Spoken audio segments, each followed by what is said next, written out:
Hi, so this is going to be another movie review. This one's called Universal Soldier: The Return. This is going to be another Karate Man recommendation. I'm giving it 5 out of 5 stars. I love this movie. It's one of those so bad that it's good type movies. It's got Jean-Claude Van Damme and Michael Jai White. Mispronounced his name, misspelled it, as well as misspelling Todd Lundgren's name on my last video, but I fixed it thanks to Karate Man's amazing attention to detail. He's got a thing for spelling and movie release dates.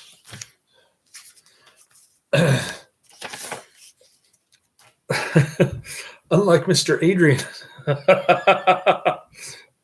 He's very precise, this Karate Man. Look at the movie crew, looks pretty cool. It's got Bill Goldberg. I don't even know who he is. I stopped watching wrestling in the early 90s. Or was it the late 80s? Maybe it was, yeah, I guess I stopped in the late 80s. Watching big time wrestling. I got sick and tired of Vince McMahon taking over the little wrestling outfits. Universal Soldier: The Return is a 1999 U.S. science fiction action film directed by Mick Rogers in his directorial debut. Written by William Malone and John Fasano and produced by Craig Baumgarten. Alan Shapiro, producers of the first film. I better put their names in the description. What am I doing here?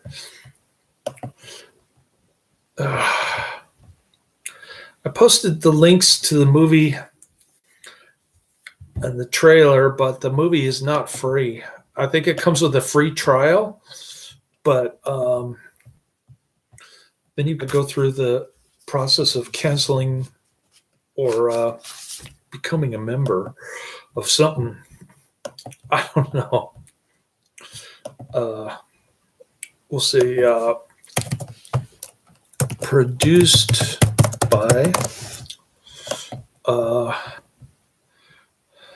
Craig Baumgarten, Alan Shapiro. And I've got to do that for the first film also. I got to go back and correct all this stuff. Too much going on with this movie. It's like, this movie is nuts. It's even got a new bar scene that goes on for like 10 minutes with some lesbian foo. The film also stars Michael Jai White. Briefly appeared in the first film as a soldier. Heidi Shantz, Xander Berkeley, Justin Lazard, Kiana Tom. I want her to get naked in this one, but no such luck. She just shows her bra. Daniel Von Bargen, James R. Black, Karis Page Bryant, and Bill Goldberg. I mentioned him. He was a former U.S. football defensive tackle. The film was theatrically released in the United States on August 20th, 1999. This was Van Damme's last widely released film in the United States until 2012. I guess he took a cocaine break. It's a direct sequel to the 1992 film Universal Soldier and the fourth film in the Universal Soldier film series, preceded by two made-for-TV movies, Universal Soldier 2, Brothers in Arms, and Universal Soldier 3, unfinished business, which this film ignores, thereby presenting an alternate continuity. I was hoping there would be some sort of opening scene that kind of followed the first movie, but there was no such luck. There were just flashbacks to Vietnam.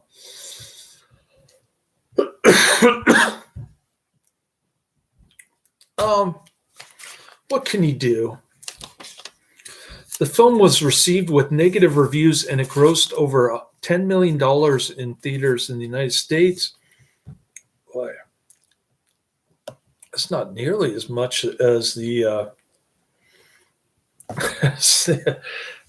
as the original. It was a financial flop. The fifth installment in the series, a direct-to-video film, Universal Soldier Regeneration, was released in 2009, 10 years after the film's release, ignoring the events of the return and being an alternative sequel to the first film. So we've got 3 different sequels to the first film. This is nuts. Only Jean-Claude Van Damme could have dreamed of such a scenario. While he was high as a kite on cocaine. Running time, 83 minutes. Budget, $22 to $45 million. That's quite a range.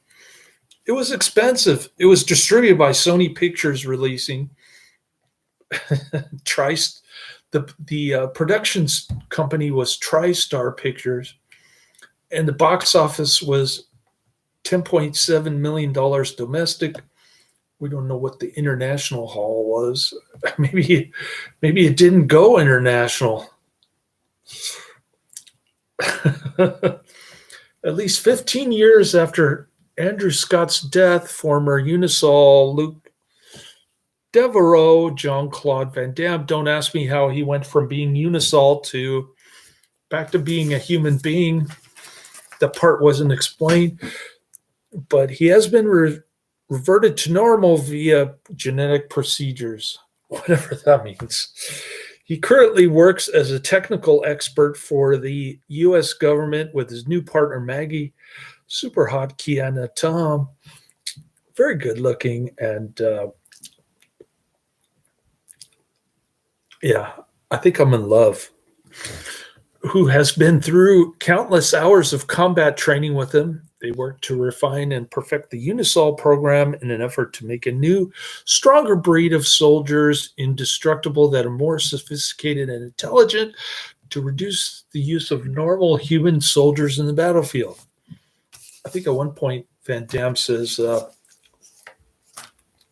it's going to prevent all these young soldiers from dying.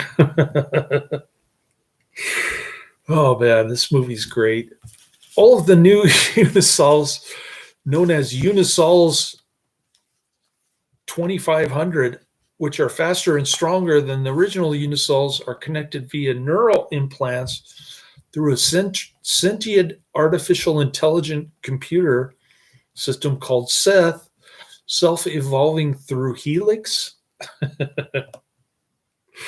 This movie's nuts. When Seth discovers the Unisol program is scheduled to be shut down because of budget cuts, he finds this to be a disgrace, and he decides to take action by formulating a plot to overthrow mankind, take over the world with his own massive army of Unisols. Seth must take other people's money or he's going to destroy humankind. The next day, Seth unleashes a platoon of Unisols led by muscle-bound Romeo, Bill Goldberg, who looks like he's on steroids, in a hostile takeover of the Unisol building, resulting in the deaths of many occupants, including Dr. Dylan Kotner. Xander Berkeley, who was responsible for reverting Luke back to normal. As such, Luke, Maggie, and the others are forced to evacuate with the help of a rogue cyberpunk named Squid, Brent Hinckley, who's a horrible actor, by the way. Seth is able to put himself into a Unisol body, Michael Jai White. Yeah, I'm finally pronouncing his name right, and I spelled his name right, too, in the description. Seth is able to put himself into a Unisol body superior to the others. In the meantime, Maggie noticed that Luke's daughter, Hilary Devereaux, Karis Page Bryant, has suffered brain swelling after almost being attacked by Romeo. And Maggie takes her to the local hospital. I think she fell down the stairs. That's what happened. So Luke attempts to find a way to shut down Seth with the help from ambitious reporter Aaron Young, Heidi Shantz, who's in another unnecessary bra scene, whose cameraman died in the massacre. This movie has a thing for women taking off their shirts and revealing their bras, or somebody else taking off their shirt, like Bill Goldberg taking off Maggie's shirt. General Radford, Daniel von Bargen, wants to take extreme measures to stop Seth by sending in troops.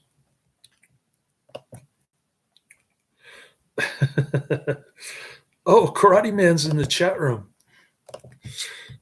One of the most underrated sequels of all time. Still don't understand why the critics and fans complain about Universal Soldier: The Return. It's a fun, kick-ass sequel. What's not to love? Yeah, it's got cool explosions. It's got nudity. It's got bad acting, and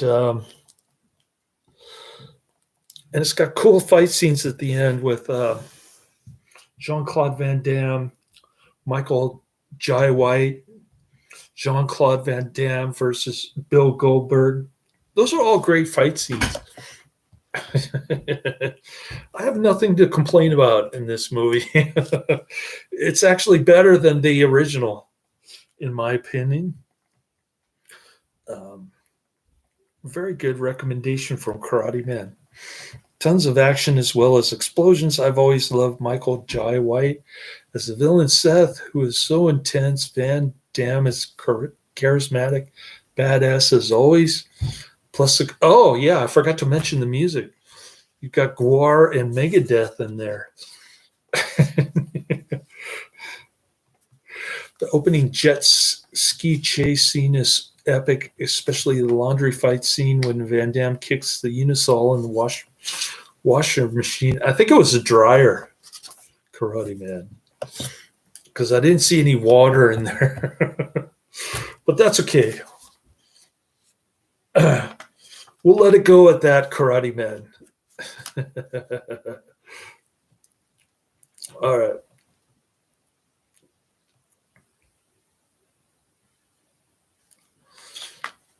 Where was I?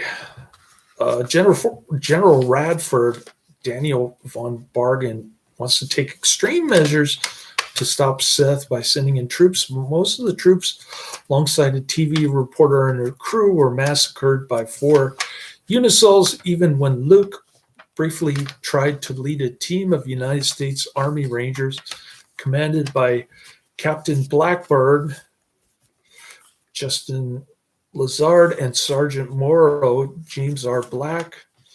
Most of the Rangers, including Blackburn and Morrow, are killed when a Unisol sentry sees them sneaking into the building. Luke and Aaron then track down Squid after learning that he was a former member of the Unisol program. But Seth arrives and he kills Squid, revealing an ultimatum to Luke. Why does Michael Jai White remind me of the dude from American Ninja series? Remember him? He was in another Duty Cop movie that I disliked. He must give up the secret code that is needed to deactivate a built-in program that will shut Seth down in a matter of hours so that no one will stop him. To ensure that Luke will cooperate, a departing Seth got Romeo to track down Hillary at the hospital, and Seth kidnaps Hillary while Romeo kills Maggie and several hospital guards. I guess that I missed that part. Goldberg killed Maggie. Oh, Adrian's in the chat room. I didn't care much for the jet ski chase scene in the beginning. It didn't like tie the two movies together, but I did like it when Maggie started opening up her shirt to reveal her bra. Too bad she didn't take it a step further. Or was it Bill Goldberg who ripped open her shirt? I don't even remember.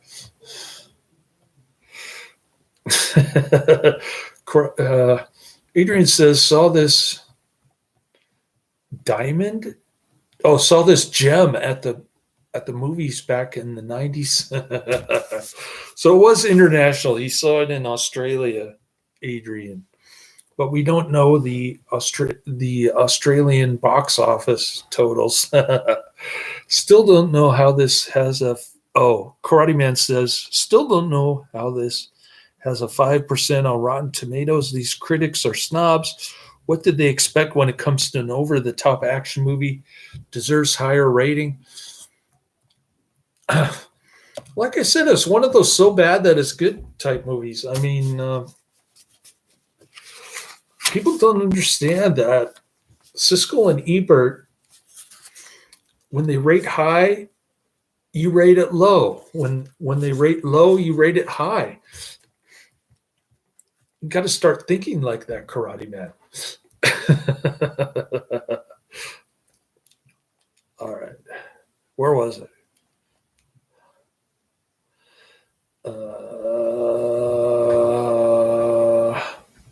Okay. Squid, after learning... All right. Luke and Aaron then track down Squid after learning that he was a former member of the Unisol program, but Seth arrives and he kills Squid, revealing an ultimatum to Luke.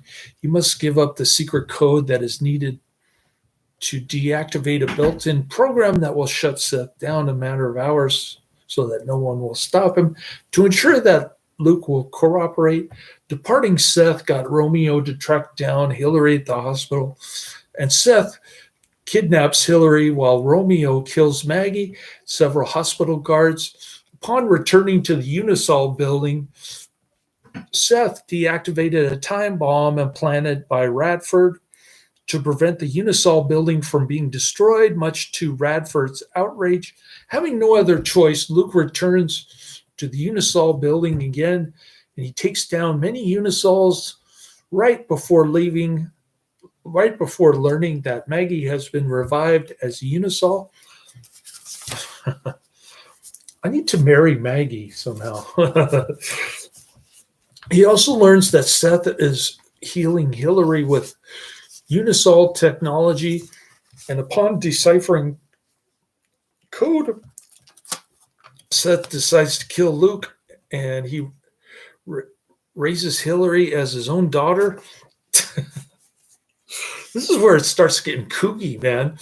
Eventually, Luke destroys Seth by shattering his body to pieces with liquid nitrogen. Another great scene. But the remaining Unisols are still active. Even Romeo catches and he defeats Luke in combat, intending to kill him and Hillary and lead the remaining Unisols into battle. However, Maggie, who's been freed due to Seth's demise, shoots Romeo. You gotta love Maggie in this. Maggie is the reason to watch, and she doesn't even get nude.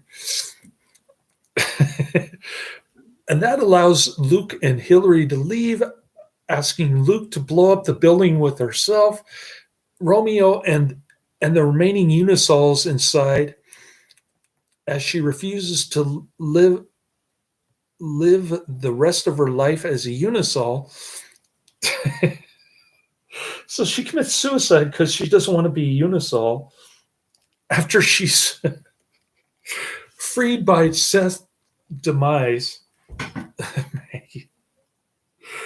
No wonder Rod Stewart made a song called Maggie. I think it was dedicated to Maggie in this movie. Luke reluctantly obliged Maggie's wishes by setting off the time bomb to destroy the building. Hi, Maggie. It was nice knowing you. I'm gonna create the greatest explosion of all time ever captured on film. and there's supposed to be biological weapons and chemical weapons inside this building, but I guess they skipped that part. Killing the remaining Unisols for good. It's kind of ironic that the Unisols are killed by this huge explosion. Anyways, cool flick. Way far out and bizarre. We like bizarre stuff on this channel. We like insane happenings that are going on with Maggie in this. Oh my gosh. I couldn't believe what was happening. It was just so intense and crazy. And archival footages of Trini, Tran, and Tai Tai appear uncredited as Vietnamese woman and Vietnamese man from the first film, while the archival recordings of Michael Jai White, also cast in the lead role for this film, and Tom Tanglang as soldiers, are used for the flashback, including Luke Devereaux. So I got to put Trini Tran, Tai Tai, and Tom Tanglang in the description box because they were in both movies. Producer Craig Baumgarten had wanted to make a sequel for years, but due to the bankruptcy of Carolco Pictures, Inc., the rights were unavailable. What did they do with that $85 million that they made on the first movie? They must have given it to the mafia or something. The script was not originally written as a sequel, but it was adopted to fit into the series. Mick Rogers was chosen as director based on his work in action films. He previously worked as stunt coordinator, various films including Lethal Weapon. He was second unit director on Braveheart. Before Rogers was chosen, William Malone was originally involved to direct the film, who adapted the script for the film. Columbia Pictures was originally involved, and they acquired the film rights, but TriStar, which previously released the original film, won the rights. I think TriStar is affiliated with Sony somehow. I don't know. Filming took place at the abandoned Super Collider in Texas for 3 months during the winter. Michael Jai White, who previously appeared in the original film, joined the cast as the antagonist. You got Megadeth, Anthrax, I forgot to put their name in there, Ministry, Guar. The soundtrack is crazy, and it's just intentionally bad. It's like the late 90s version of metal bands, industrial music. I don't know how to describe the soundtrack. Maybe Maybe Mr. Karate Man knows. Goldberg is a pretty popular wrestler. He was wrestling in WCW at the time in 1999. You can find a video of Van Damme and Chuck Norris as guest stars at wrestling event and celebrate with Goldberg's win. Oh, British Crumpet Man is in the chat room. We got 3 people. Or I guess Adrian left. British Crumpet Man says, "Hey, handsome, how are you today?" Where have I heard that before, British Crumpet Man? And let me guess, you want me to review a movie that is not on YouTube? You want me to review Very Bad Things?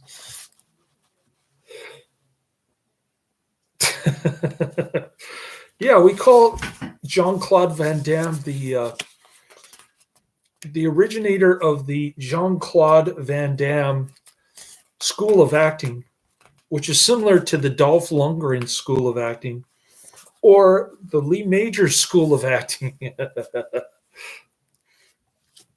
Yeah, Squid the computer nerd is a very bad actor. He's got some unintentional humor going there. The Squid guy, he's got this ridiculous wooden spoon. He's like spooning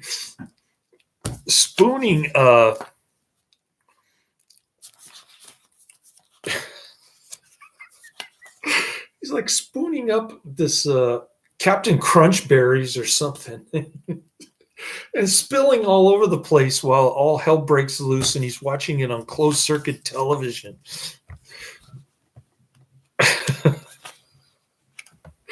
Oh, man. All right. So what do we got for home media? DVD was released on Region 1 and VHS in the United States on December 28, 1999. It was re-released on DVD in 2004 and also Region 2 in the United Kingdom, UK on July 1st, 2002. It was distributed by Columbia TriStar Home Entertainment, also known as Sony Pictures Home Entertainment, a division of Sony Pictures Entertainment, a subsidiary of Sony. So many layers of production and distribution in this. It was released via Laserdisc exclusively in Japan. So we've got Japan and Australia, 2 countries that we don't know the box office totals. Or actually 1 country, Australia. Maybe Adrian saw it on DVD and he's not telling us. The film was double featured with Universal Soldier via DVD in Norwegian around 2001.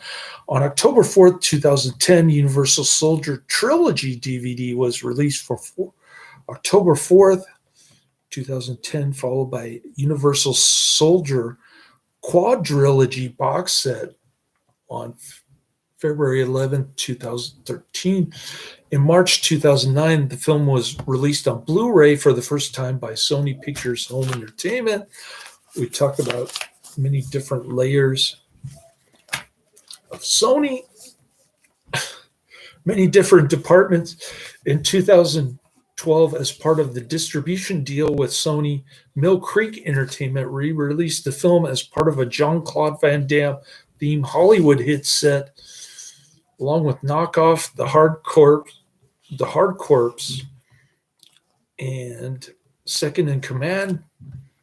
A lot of Van Damme trailers on this dang disc.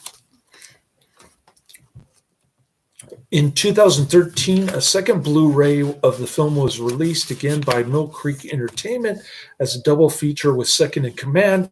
The film has since been featured in various action film compilations from Mill Creek Entertainment. 88 films released the film on Blu-ray in November 2020, limited to 3,000 copies with numbered slipcase, fold-out poster, and booklet. Oh, that would be a nice collector's item right there.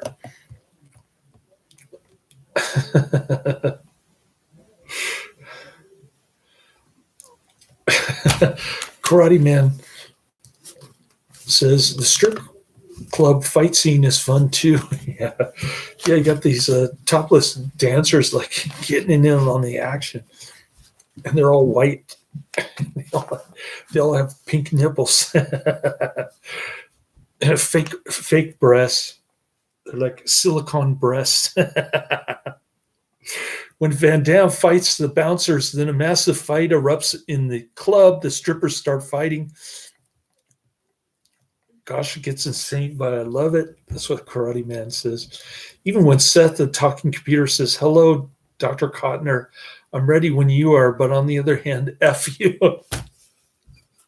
Yeah, then you see a picture of Seth giving them the birdie. That was great. I love that. The movie did poorly at the box office, debuting at number 4. Universal Soldier: The Return grossed just $10 million in the United States. According to the LA Times, the film was a marginal money loser. I guess it made more money internationally. I don't know. Wikipedia does not provide me with the info for that. Reviews were mostly negative. On Rotten Tomatoes, the film has a 5% rating.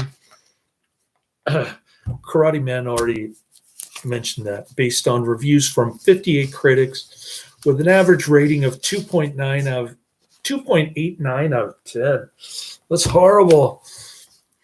The website's critical consensus states Universal Soldier: The Return fails on almost every level, from its generic story to its second-rate action and subpar performances. We like subpar performances on this channel.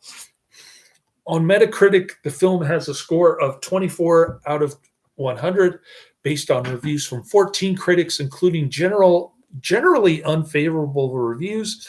Audiences polled by CinemaScore gave the film an average grade of C- on an A+ to F scale. Why does CinemaScore always have better ratings than Rotten Tomatoes and Metacritic? Because the conceited critics think they know what films are best for you to watch, but Karate Man and I know what films are best for you to watch. That's why this channel is here, to enlighten you. The Bible says, seek out the truth. No, it says, search for the truth, seek out the light. So that's what I'm here for.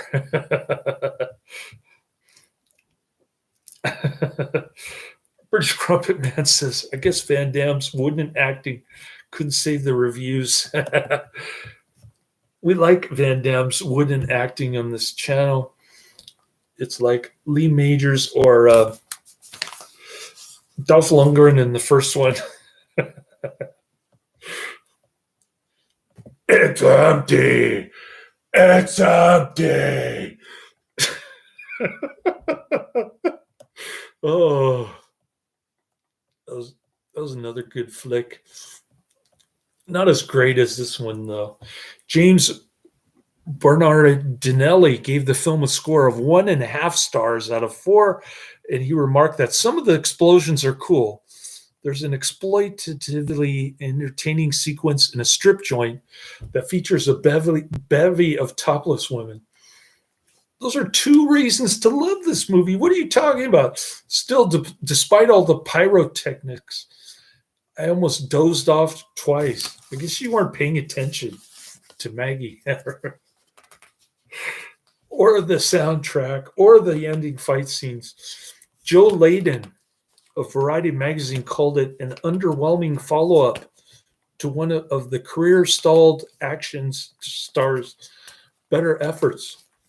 I couldn't disagree more. I thought the original was worse. Paul Malcolm of LA Weekly described the film as a mind-numbing exercise in body counts and big breasts. I can't even say that word on YouTube. It starts with a T. and it ends with an S. But it means the same thing as breasts. All right, Mick LaSalle of the San Francisco Chronicle wrote a mixed review saying the film has a shameless B-movie exuberance. We love B-movies on this channel. And that is, it is nothing for anyone to be proud of on either side of the screen, but it's a lively 90 minutes. Van Damme said on the bonus features that it was, once this film starts going, it's nonstop action. And that's a good thing. Kevin Thomas of the Los Angeles Times called it a satisfying sequel. I think Kevin Thomas got it right.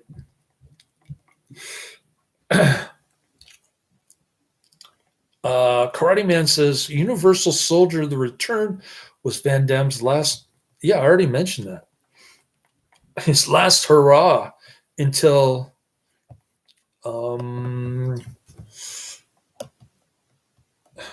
what did I say? Was Karate Man in the chat room when I said this? It was his last widely released film in the United States until 2012. I already said that.